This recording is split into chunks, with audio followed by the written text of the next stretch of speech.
வால்பாறையில அப்படி என்னதான்டா இருக்கு? மோடி மோடி சொல்றேன். Come to Valparai.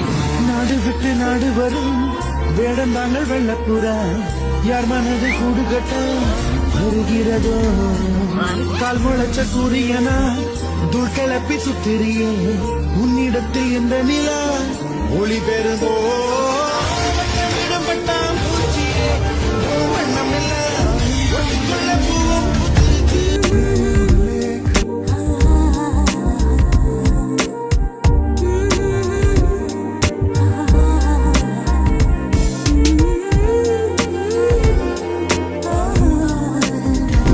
இயற்கை தாயின் மடியை பிரிந்து எப்படி வாழ இதயம் தொலைந்து சலித்து போனேன் மனிதனாயிருந்து பார்க்க வேண்டும் பறவையாய் திரிந்து திரிந்து. ரொம்ப பிடிக்குமா? என்னங்க எப்படி கேட்டுட்டீங்க? இந்த மாதிரி இடத்துக்கெல்லாம் வந்து அப்படியே பொங்கிருங்க. சும்மா கவிதையா போட்டு